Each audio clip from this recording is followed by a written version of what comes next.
Hoje nós temos o prazer de ter aqui a examinadora Anelma e o examinador Júlio Neto, mais uma vez com a gente, e também presidente aí da Associação Paulista de Examinadores de Trânsito. Então, gente, hoje nós vamos falar aí de muitas coisas interessantes no que diz respeito ao exame, que as pessoas têm aquele medo, aquele pavor, aquela coisa toda, nós vamos ver que não é bem por aí, tá bom? Quanto ao exame prático, existe garantia de igualdade, eficácia, segurança e confiabilidade. Muitas pessoas fazem ali todo o processo, faz lá o médico, o psicotécnico, depois o curso teórico, a prova teórica, as aulas práticas e depois vem o exame final. Como que isso se dá? Quem poderia responder aí para a gente? Hoje eu deixei aberto assim. Bom, é lógico que um candidato que já dirige, ele tem mais técnica, mais tranquilidade ali na hora do exame. Porém, isso não é garantia de que ele está mais bem preparado do que quem não aprendeu. Porque eu acredito que o candidato que não sabe nada e aprende no CFC com o instrutor, ele vai estar muito mais bem preparado do que aquele que aprendeu com o pai ou a mãe, porque tem os vícios que as pessoas passam também para o candidato. Então, na hora do exame, ele vai lá com os vícios do pai, da mãe, do amigo, entendeu? E aonde ele fala, caramba, mas eu sei dirigir, foi reprovado? E aquele que não sabia, que aprendeu na autoescola, no CFC, passou? Sim, porque ele aprendeu da forma correta. Quanto à questão da confiabilidade, nós, examinadores, não podemos examinar, por exemplo, parente, até o 3º grau consanguíneo, cônjuge, nós não podemos examinar. Então, nós estamos lá preparados para examinar as pessoas com a maior leitura possível, independente de sexo, independente de cor, independente de se é jovem, se é idoso, entendeu? Nós temos que agir da mesma forma com todos. Eu acredito que, assim, me coloco como uma defensora dos examinadores, no sentido de que todos estão lá para cumprir o seu papel, para aquilo que eles foram contratados e treinados para fazer, com qualquer pessoa que esteja lá dentro daquele veículo sendo avaliado. O início da tua pergunta fala sobre igualdade, né? Aí, nós, examinadores, nós somos legalistas. Então, o princípio da própria Constituição, o artigo 5º, seu caput, o caput do artigo 5º, ele fala sobre igualdade. Todos são iguais perante a lei, e vem aquilo.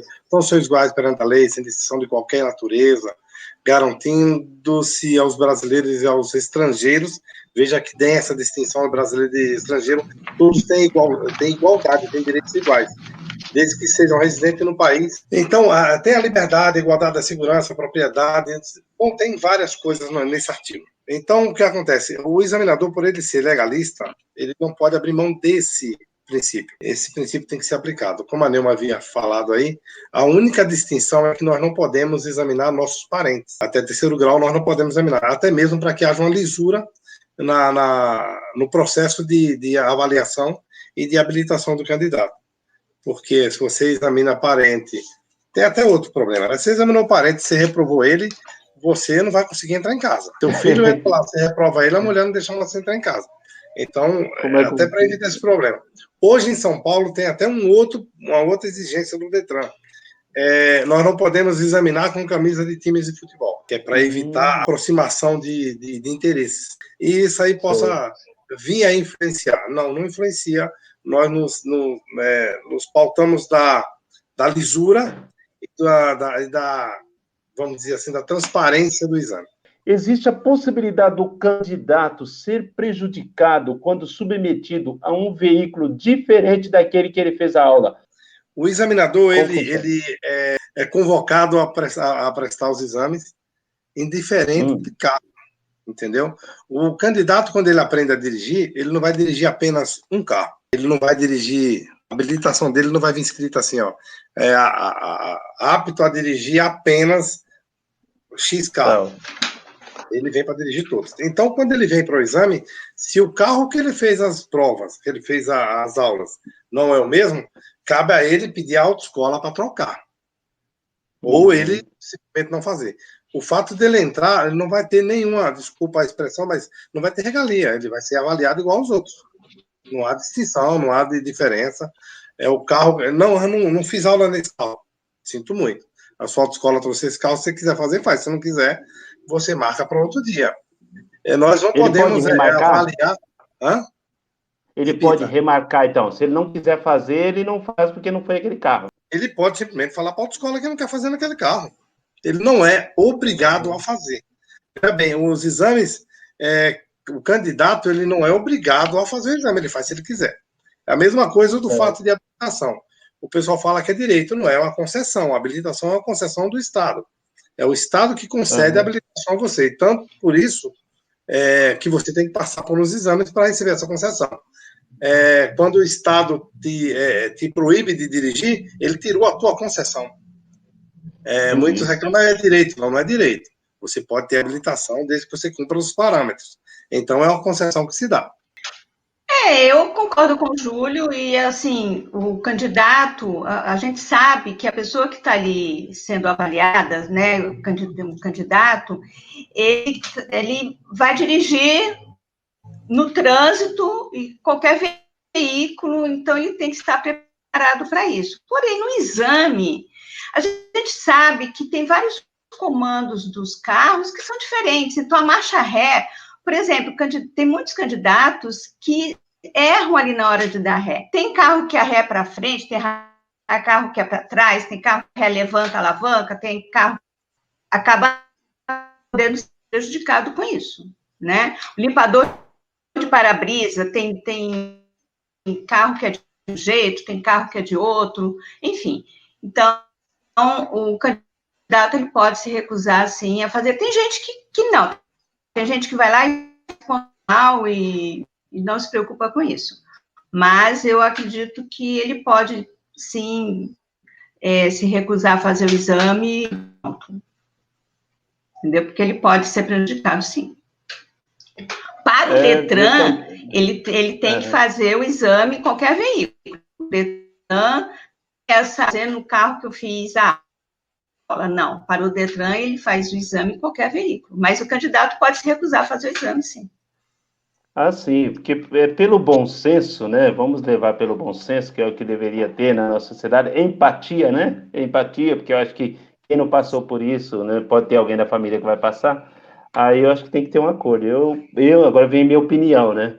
Eu não concordo do cara fazer as aulas em um e depois fazer o exame em outro, porque a gente que já dirige sabe da diferença que existe, ainda mais a pessoa nervosa. O valor é muito elevado. Não, só deixando bem claro para o candidato que se ele entrou no carro para fazer o exame, aí não tem volta, aí não dá para, eu não quero mais fazer nesse carro, eu não consigo pôr ré, aí não tem jeito, entrou no carro para fazer o exame, tem que fazer. Ou pode se recusar, mas aí é reprovado. Medo do exame e do examinador. Eu vou ouvir as dicas de vocês. Medo do exame e do examinador. Como explicar isso aí? Quem quer falar para a gente? Isso existe, Júlia? Existe. Tem muita coisa para falar disso, viu? Existe. O que ocorre, Donizete, é que existe um mito, né? Esse mito é antigo. E também existe uma outra coisa que é conversa. Muita gente fala o que não conhece. Falar de quem não conhece parece ser fácil. Então, muitos alunos escutam antes de entrar no carro que ele deve tomar cuidado, que o examinador é ruim, o examinador é chato, que ele não dá bom dia, boa tarde, boa noite, que ele é cara fechada, sabe aquelas histórias, que ele vai te reprovar de qualquer jeito. Então, isso o aluno já entra preocupado. Em São Paulo, eu vou falar por São Paulo e por Maranhão, porque eu também conheço Maranhão. O examinador ele é obrigado, isso consta no nosso manual de examinador, ele é obrigado, isso é questão de ética, dar um bom dia ao aluno. Hoje não se pode mais cumprimentar com aperto de mão, por causa da pandemia, mas antes acontecia isso. Aí dá um bom dia, boa tarde, pergunta o nome do candidato e dá o nosso nome. Eu me chamo Júlio, como é seu nome, fulano e tal, a gente está com o boleto com o nome, mas a pergunta do nome é para confirmar o nome que está no boleto. Oi, meu nome é fulano, como é teu nome, tá? Tenha um bom dia, vamos iniciar o exame, assina aqui e vamos seguir vida em frente. O examinador, segundo o Denatran, na última atualização que o Denatran fez, quem estudou todo o contexto das aulas, tinha uma parte lá bem escrita assim, o examinador deve ser cordial e manter contato com o candidato sem interferir na prova.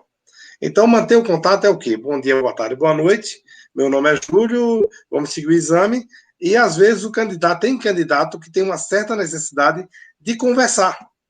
Veja bem, ele conversa, isso atrapalha ele no exame. Mas a culpa não é do examinador. Muitos que conversam tiram a atenção do volante da via e acaba sendo reprovado por cometer algumas faltas. Então, isso não é culpa do examinador, é do candidato que quer conversar. Nós não puxamos assunto, mas se puxarem com a gente, não dá para ser um cone, você entendeu? A gente vai responder dentro, pode acreditar, vai ter resposta, vamos dizer assim, invasiva.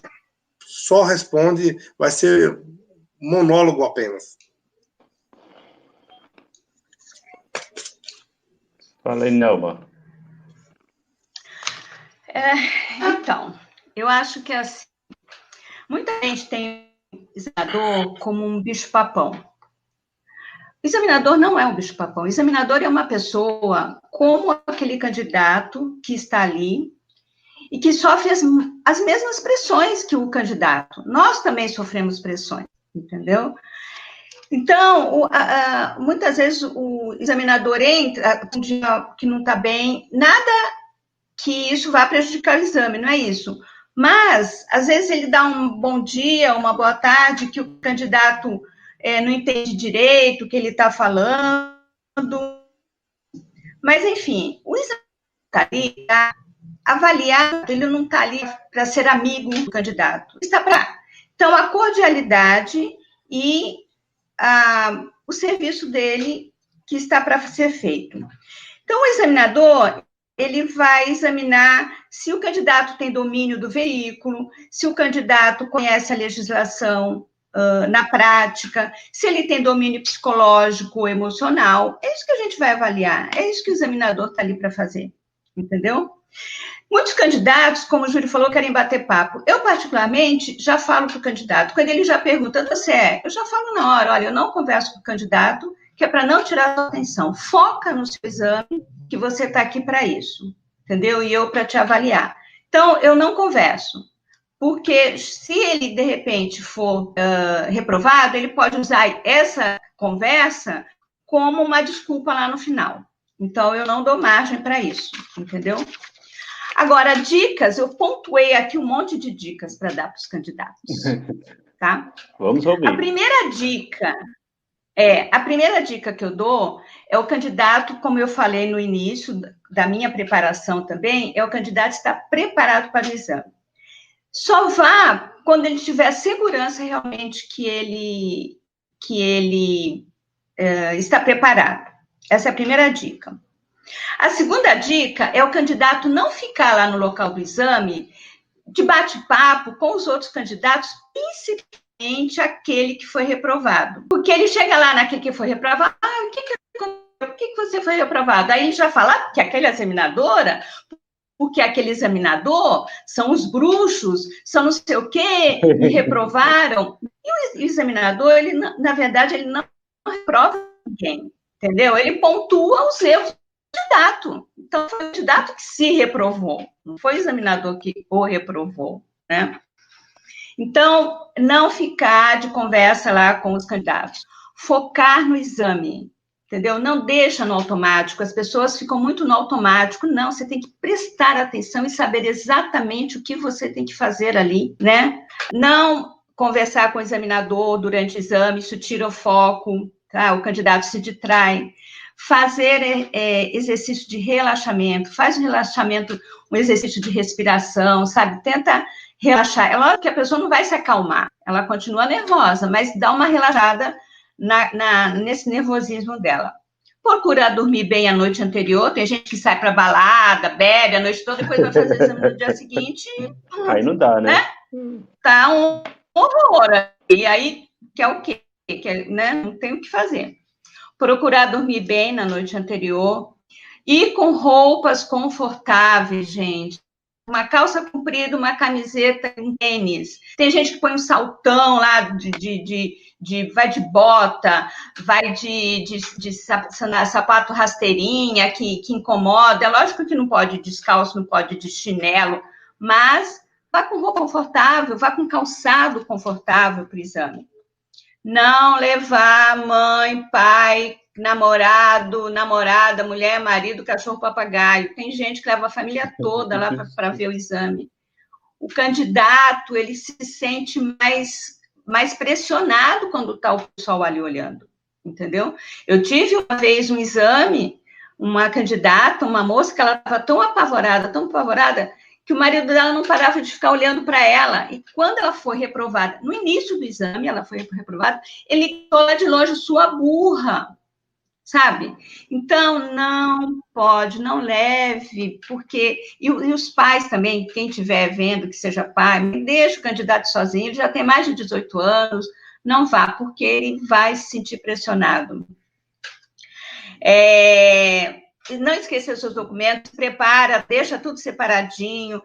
Muitos candidatos, a LADV fica com muitos candidatos, né? Então, veja se a LADV que você está levando é a da categoria correta, porque eu já peguei lá, o candidato leva a LADV de moto para fazer exame de carro, ou a LADV de carro para fazer exame de moto. Então, separa os documentos, veja se está tudo correto na noite anterior e deixa separado. Chega com alguns minutos de antecedência, uns 15 minutos de antecedência ao exame. E assim, o examinador está ali para fazer o serviço dele, entendeu? E boa sorte para todos. Bom exame. É isso aí, galera. Então, agradeço a presença de vocês aí, Nelma, agradeço, Júlio também. Nelma, quer falar um agradecimento, alguma coisa aí pra gente, a turma, um tchauzinho pro povo? Quero sim, Donizete. Não, quero agradecer você pelo convite, ao Júlio, que também fez o convite, a todos que estão aí nos assistindo, e dizer para as pessoas que o examinador, ele não é um bicho-papão, ele não está aí para prejudicar ninguém, não é a intenção, ele não está aí para reprovar, a intenção é reprovar. O examinador está ali para avaliar se aquela pessoa tem condições ou não de estar no trânsito no dia a dia. Essa é a função. Nós somos treinados para isso. Se aquela pessoa tem condições de cuidar da sua vida e da vida do outro no trânsito, essa é a nossa finalidade, a nossa função ali. Então, não existe bicho-papão, não estamos ali para reprovar ninguém. E obrigada pelo convite. E boa noite a todos. Legal, eu que agradeço. O Júlio, mais alguma palavrinha, Júlio? Sim, só dizer ao pessoal que disponha da gente. Não tenha receio de falar com o examinador em bancas de exame. Não tenha nenhum receio. Pode falar com ele que eles vão te responder. O Brasil é imenso e cada estado tem sua particularidade. Os examinadores em São Paulo não são iguais aos outros estados e vice-versa. Mas não deixam de ser humanos e todos eles têm uma família, assim como vocês. Somos humanos. Errar faz parte do humano. Persistir no erro é que não faz parte da gente. Acredite em você mesmo. Acredite em você. Vai entrar no carro, lembre de tudo que teu instrutor te ensinou. Lembre de tudo, que vai dar tudo certo. Um abraço a todos. Eu quero agradecer a você, Donizete, por ter me convidado. Neuma, prazer estar contigo. Eu, mais uma vez, agradeço a Neuma, disponibilidade, né, disposição também de estarmos aqui nesta live. O Júlio, mais uma vez, agradeço também. E espero convidá-los mais vezes. Obrigado, viu, gente? Boa noite, Nelma. Boa noite, Júlio. E boa sorte. Fique com Deus. Obrigado, gente. Obrigada, Acompanhando boa nós noite. aí. Boa noite.